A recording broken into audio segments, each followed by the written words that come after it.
Hello everybody. We are doing a Monday night Instagram live here at Dr. Meg ND. I am Dr. Meg. As you guys know, I'm a naturopathic doctor in San Diego. Hello everybody who is joining. Just gonna give people a quick second to pop on, and then we are going to be talking about 5 tips for weight loss that everybody should be doing if you need to lose big. So this is not a video for someone that needs to lose 5 to 10 what I would call vanity pounds, or 5 to 10 the word I'm looking for is escaping me, 5 to 10 like rebalancing pounds. This is for people that need to lose really big for their health. So this is for people that are 20, 30, 40, 50 plus overweight, people that are obese, in the obese category, people in the overweight category. And, you know, this is going to be 5 tips specifically for you guys to get rid of weight. And the reason why I say get rid of weight is because whenever you say you're going to lose something, that means that you generally want to find it again. So with my patients, I want them to actually get rid of the weight and not to ever find it again. So I want weight loss to be permanent. So I like to say we're going to get rid of weight together versus having you lose weight, because there's actually a really high occurrence of people that gain weight back once they lose it, and a lot of that is because they don't do the 5 things that I'm about to talk about, and they don't quite make the lifestyle changes. So thank you everybody who's coming in. This is so fun. I am gonna do a series on weight loss, you guys, because I sent out a survey about 2 weeks ago to everybody on my email list, asking you to put in your 2 cents about topics you want to hear from me. And one of the most requested ones was weight loss. And that was actually really surprising to me. So I'm gonna put together kind of like a mini series on this. Today is, you know, just tips for people to get going, both men and women, on this weight loss subject. But I'm gonna be doing more videos that are smaller, some are longer. Like tonight will be a shorter live. And I'm gonna do one next week specifically on the hormonal effects of weight loss. So what we'll be talking about there is what happens in your body physiologically with all the hormones that you make, whether it's female sex hormones, stress hormones, thyroid hormones, gut hormones, all those things, how those physiological signals work together to help you to lose weight or to not. So hello everybody. I'm just gonna wave at all of you guys. Fantastic. And we will be doing questions at the end, so if you have any, though I feel like this will be fairly straightforward. So here we go.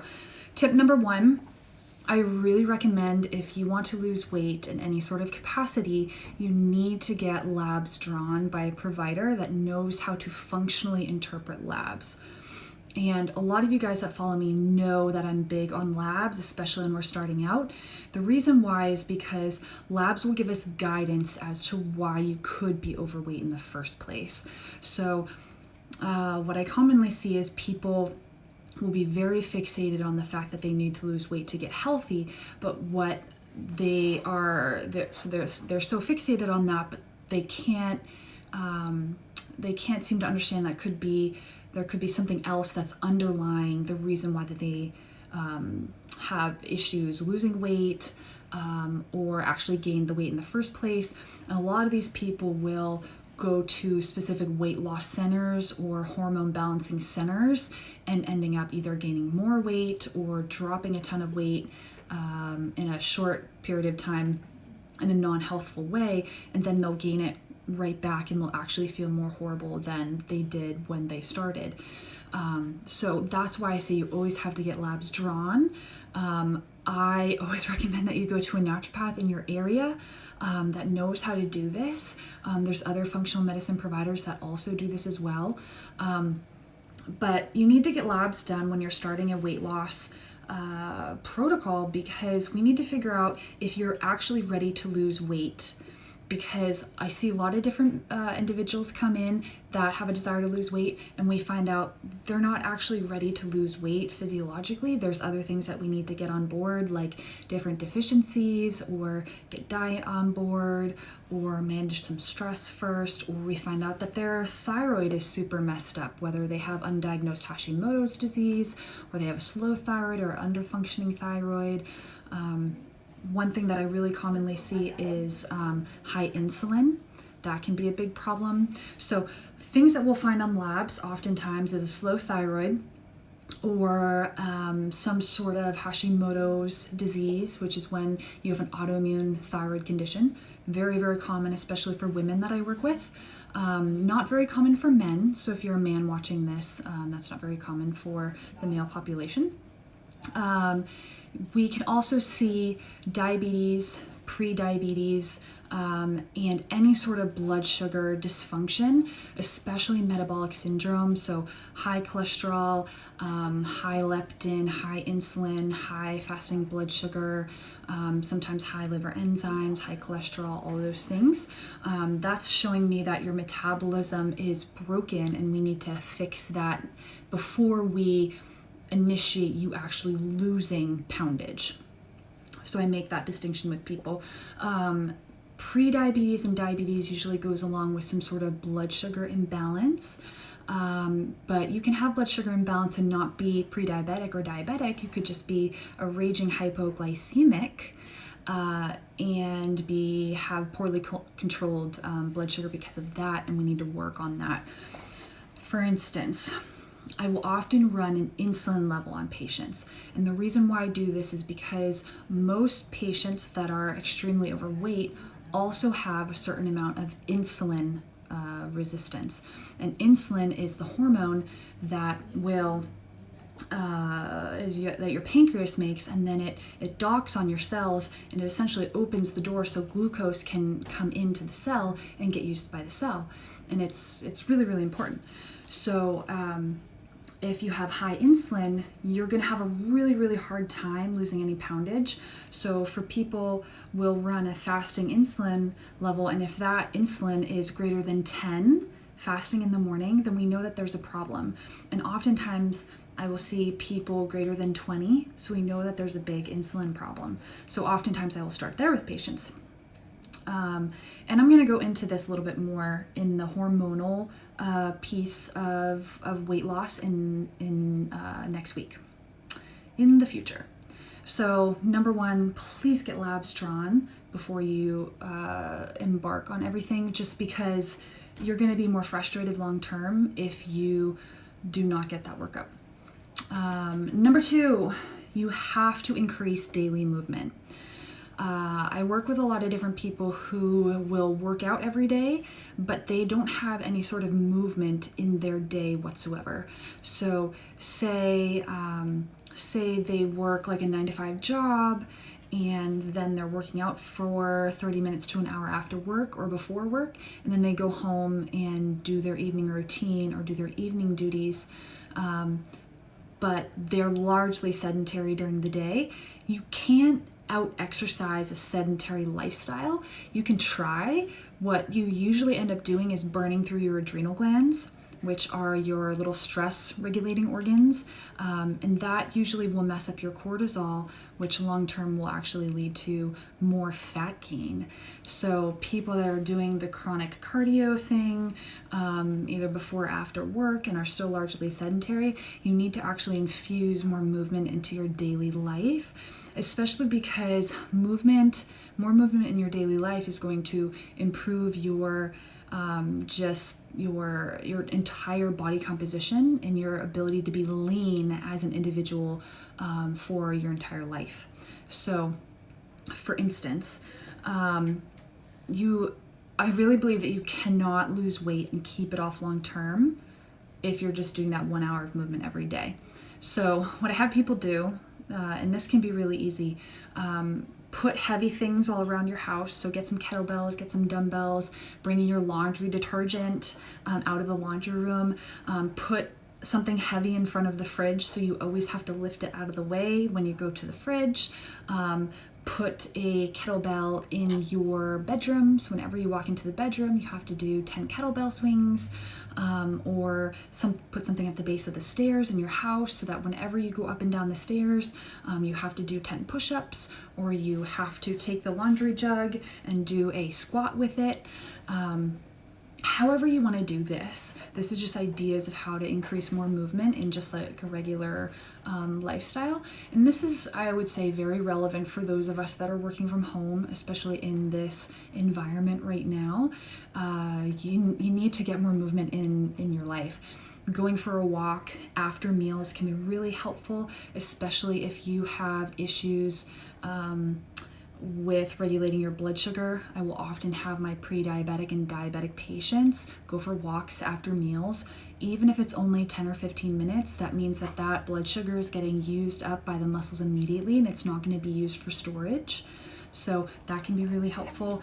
One of my personal favorites is when you park far away from wherever store you need to be in. So say you're going to the mall, park the farthest away that you can. That way you have to walk all the way to your car, and you have to walk all the way to whatever store that you need to visit, and that will increase your steps, and that can be very, very helpful.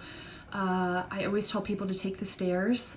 I really believe that unless you have some sort of disease or chronic illness, nobody should be taking the elevator.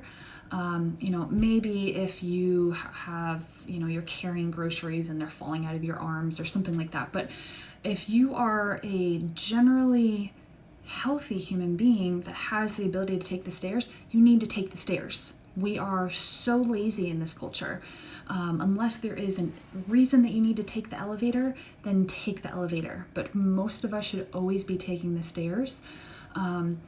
And I really don't put a lot of exceptions on this for people, because I think it's just one of those things that you need to commit to doing. And the other thing that I also have people do is, if you need to do errands, especially around town and everything's like half mile away, park in the middle of where you need to go and then walk to every single place. You can even do this especially in a shopping center. Like I live by a shopping center that's fairly large, and it has like a Vons and a CVS and an Ulta and a TJ Maxx and a Sally Beauty. So say I need to do errands in that shopping center, I'm gonna park in the middle, and then I'm gonna hit all the stores that I need to go to, and then I'm gonna go back to my car. I'm not gonna drive closer to every single store. I'm gonna get my steps in that way.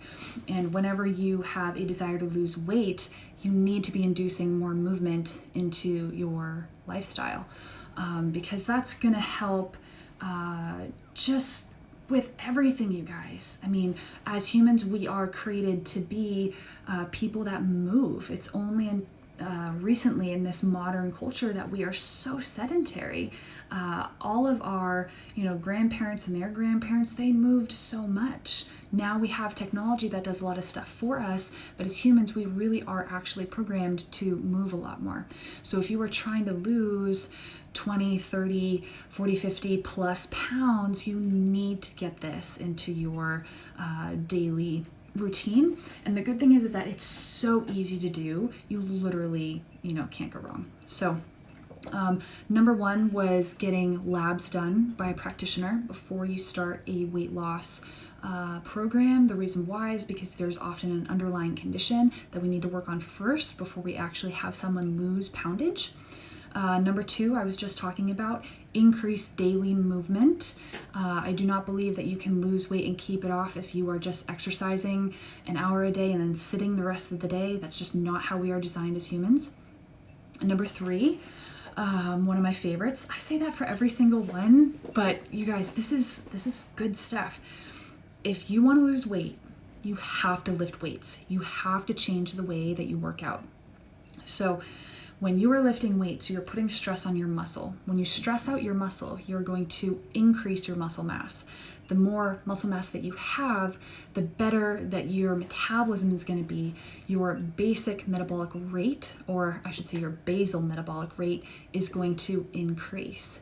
The higher your basal metabolic rate, the more energy that you are efficient with when you are at rest.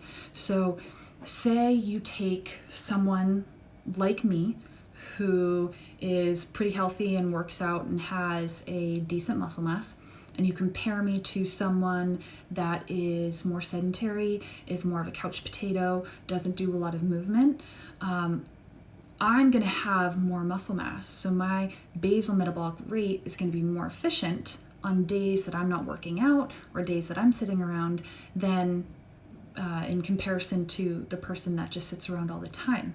Their metabolic rate's going to be a lot lower because they don't have the muscle mass supporting them. So, you know, the thing that I really want to impress upon you is that muscle is more metabolically active than fat. And fat is actually a very inflammatory type of tissue. When you have adipose tissue, which is fat tissue around your stomach in your abdominal region, that is very, very hot tissue. It's very, very pro-inflammatory for you to have fat there. And I'm picking on the abdominal fat just because that's classic, but any sort of fat mass anywhere, unless it's essential fat, which there is essential fat, I'm talking about like just basic fat in general. The more fat that you have that's not essential, the more inflamed you essentially will be. So being overweight, obese is actually essentially meaning that you have an inflammatory condition, or that you are inside an inflammatory condition, or that your body is in an inflammatory state. And this doesn't necessarily show up on lab markers. We can see people that are obese, that they don't have the standard clinical lab markers elevated for inflammation levels, but if we look physiologically at how that fat tissue is functioning, we see that it is very pro-inflammatory. So really the less fat mass that we have, the better we are off. The better off we are for health, for, you know, whether we're going to develop disease, but especially for longevity. So there's actually been studies on you know, lean individuals versus overweight individuals.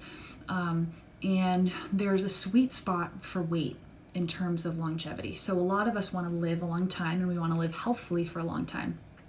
But it is not good to be very overweight, and it is not good to be very, very, very lean, like some people that over-exercise or do a lot of like body competitions and get really, really lean. That's the type of lean I'm thinking about. It's actually most beneficial to be in the middle in terms of how much fat mass that you have. So I'm not trying to get people to be really, really skinny when I work with them with weight loss. And I believe I published a video about metrics that we look at for healthy, you know, how do you determine a healthy weight? But I'll go over that in a future video, because that's something that, all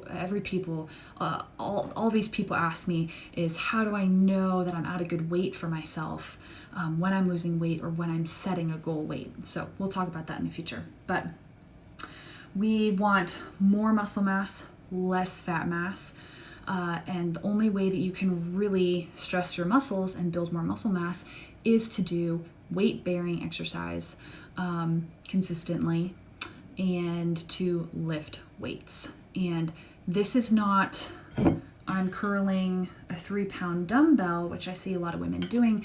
This is like you squatting a bar at the gym, learning how to do this with a friend or a trainer, and doing this repeatedly and having it be hard and getting sore the next day. One thing that a lot of people will tell me is that they hate being sore. If you're not getting sore, then you're not stressing your muscle enough, essentially, because whenever we get sore, that's telling us that there are little micro tears in the muscle, that the muscle has to grow more and regenerate. And that indicates that we are building new muscle. So you need to get sore to an extent. And this is not, I can't move sore, but this is like, oh yeah, I feel that workout. You shouldn't be wiped out from your workouts, but you should be inducing some regular muscle soreness when you are weight training, if you want to build muscle. So if you want to be an more efficient fat burner over time, you need to lift weights. And you guys, this is really super non-negotiable, and this is highly relevant for the women that I work with in their late 30s, 40s, 50s, 60s, because what happens generally for women is that, how do I say this? We get used to a certain type of workout style depending on what stage of life we're in. So maybe in your teens, you're running a lot, you're doing lots of walks. Your 20s, same thing. Maybe you're running a lot, maybe a little bit of high intensity interval training, Orange Theory, all these different classes that people do, yoga. But then when you hit 30, 35, 40, and your metabolism starts to shift and your hormones start to shift, your female hormones, and that affects your BMR and also how your fat mass behaves. Then we're seeing that we're not able to lose weight as easily, and it's just harder to maintain the weight that we're used to. But that's the time when we need to pivot. If you're a person that was more cardio heavy in the beginning of your life, you need to, in middle age, I hate that term, but I guess that's what it is. When you're in middle age, you need to switch to more heavy weights. You need to have that challenge on your muscles so that you are actually getting somewhere with changing your body habitus. Because what we don't want to do is we don't want to do any sort of weight loss or exercise program that's actually going to promote you being skinny fat. We want body composition to change, and that's my number one goal for people versus poundage on the scale. Because whenever we're initiating a weight loss program, often my clients will come back to me and say, I haven't lost any weight, and they're really frustrated. And then I ask them, well, how do your clothes fit? And they say, oh, I went down 2 pant sizes. Fantastic. That means that we are totally changing your relationship of your how much muscle you have to how much fat you have. We are essentially re-sculpting your body from the inside out. So whenever we are gauging weight loss, we also are looking at inches, how your clothes fit, also with poundage. So it's not just, we're not just after a number. Okay, so number 1 was get your labs tested by a practitioner to make sure that you don't have any underlying causes that is going to impede your weight loss strategy. You have to increase your daily movement. Oh my gosh, you cannot be sedentary and work out 1 hour a day and then start to lose weight. You need to lift weights in your workout program. This is totally non-negotiable. I'm big into this, you guys, because this is when I see women and men that haven't gotten anywhere with their health, they start lifting weights and it changes for them. Number 4, there has to be some sort of calorie deficit with what you are eating. And I don't like talking about calories because there's an antiquated model of calories in versus calories out. And that is definitely not true, because as humans, we are not little factories. Our metabolism changes and grows and sometimes decreases depending on what we are doing to ourselves that week, that day, that month. So I think of calories as a general idea of energy that you're putting into your body, not little tiny things that we have to be super on top of and track. Because even the calorie labels on food, you guys, has I forget the percentage, but it has like, I think a 10 to 20% difference in calories that's listed on the label with what's actually in the food. So like, say you were actually calorie counting and you had like a 2,000 calorie goal, you know, if that package of whatever was 150 calories, it could actually be like 170 calories or 200 or 130 calories versus the 150. So there is all of those food labels, they're not perfect, they're close. So we never want to fully rely on calories because that just doesn't work. But I like people to loosely track their macros and or their calories. And we pick macros or calories based on where the person is with their nutrition knowledge and journey. So for instance, if someone is coming off to me, hi everybody, I'm gonna wave at all of you guys.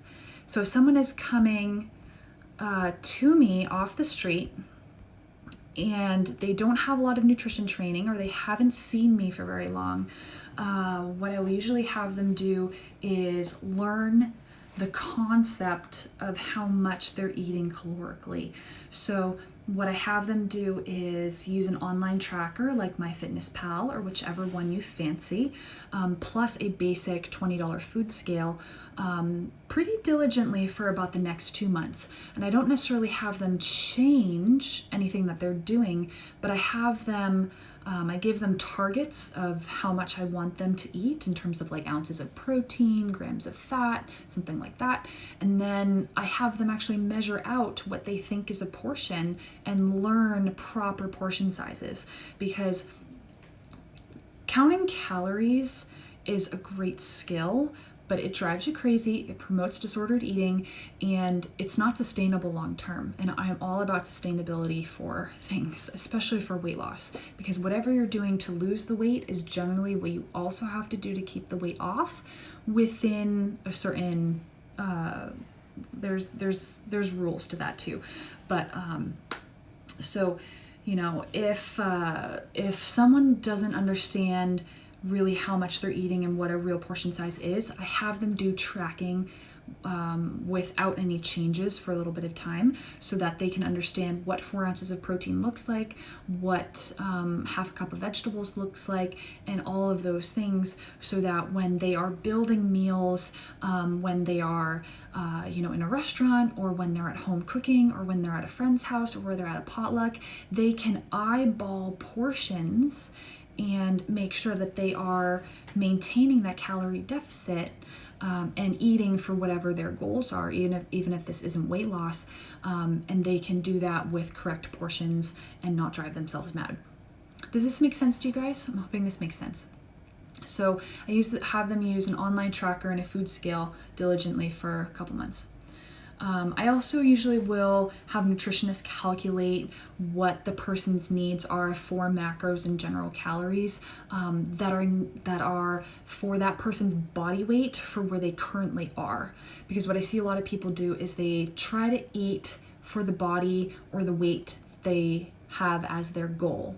So say you're 150 pounds and you really should be 120 pounds, I have a lot of people try to eat like they are 120 pounds, but that leaves their 150 pound body underfueled, which is a huge problem.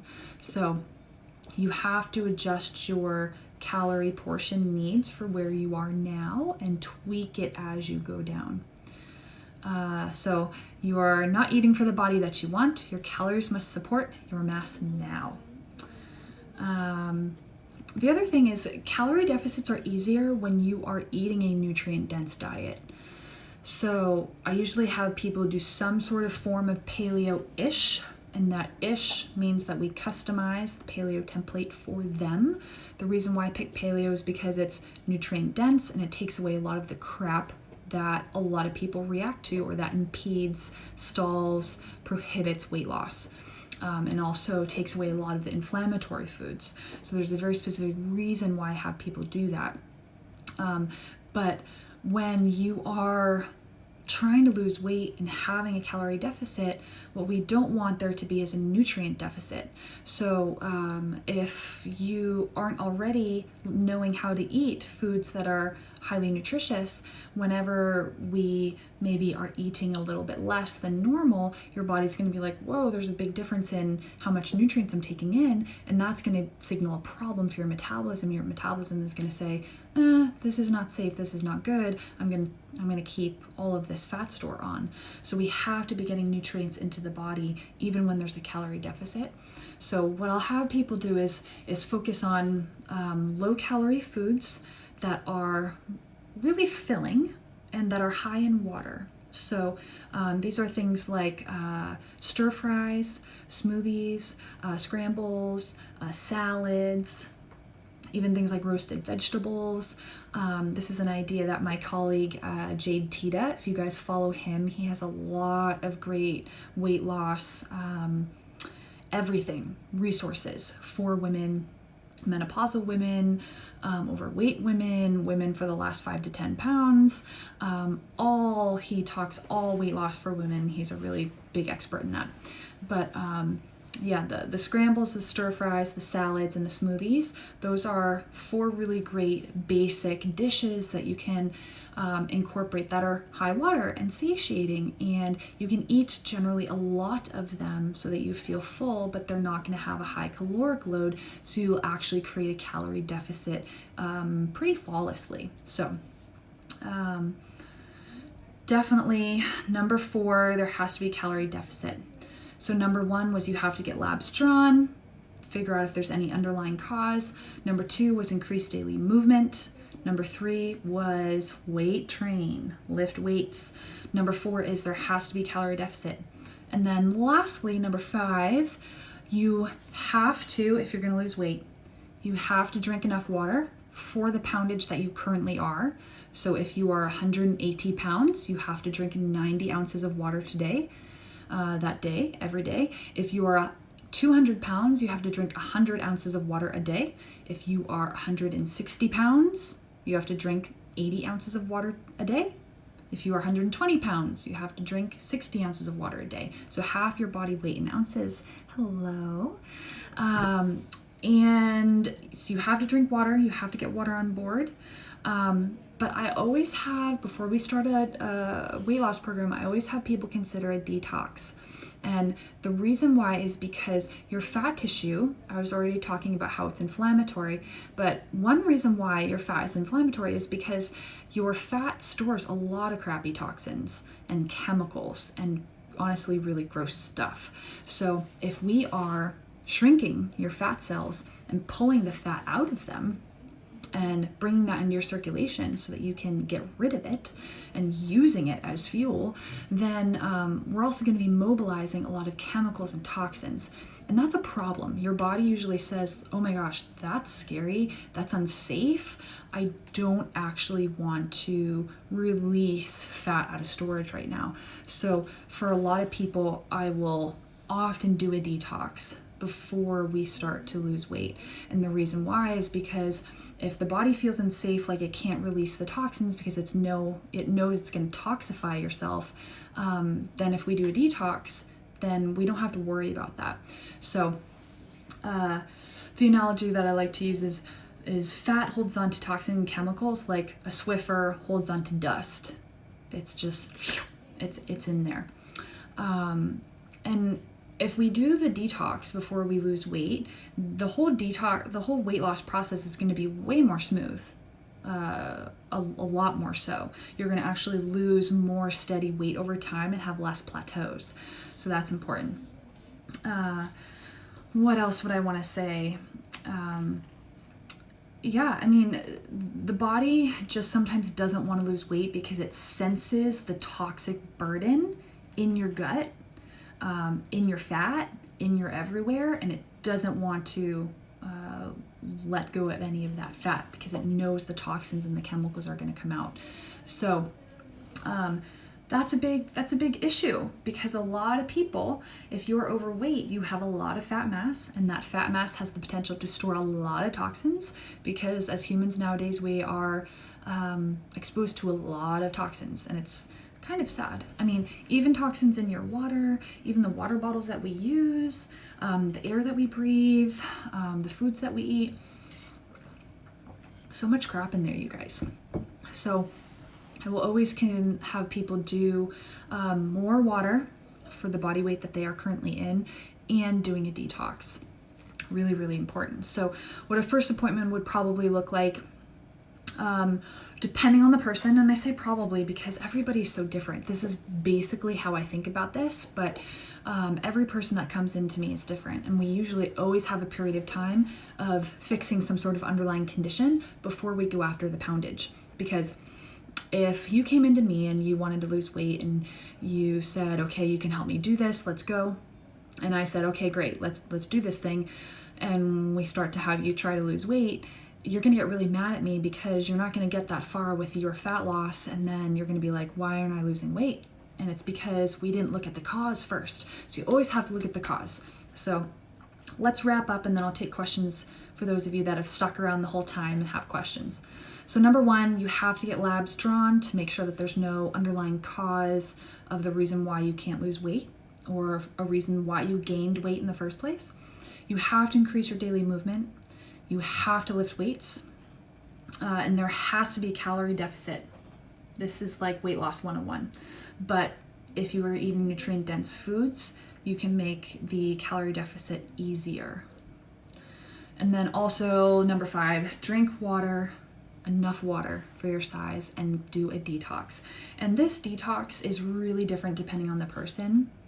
I have basic detox kits that I like to give people because it's either 14 days or 28 days. And so sometimes I have people do a kit, has the diet plan in there, and then they're good to go.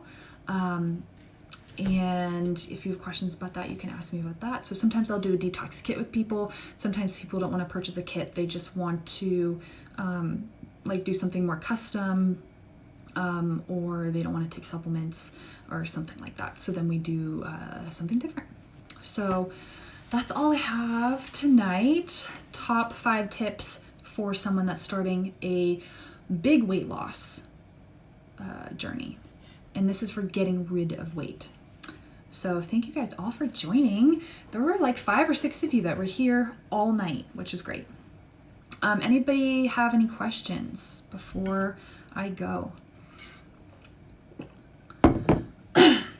For those of you that missed this will be on a blog, on my website, and this will also be up on YouTube. So, and Instagram TV. So you can't miss it. You guys have no excuses. It's gonna be up there. It's gonna be in places. Any questions? I know Instagram always lags a little bit.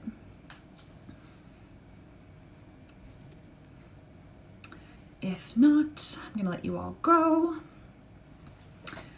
Thank you, everybody. If I miss your question, if it doesn't come in, because sometimes that happens with Instagram, just DM me. I'll get to it. And next week we are going to do hormonal effects of weight loss. This is all types of hormones: your thyroid, your adrenals, your sex hormones, your gastric hormones, how that all affects eating and satiety and weight loss and just everything. So tune in for that. That's going to be a lot of fun. Hormones are my jam. So thanks for coming, you guys, and I will see you next week. Bye.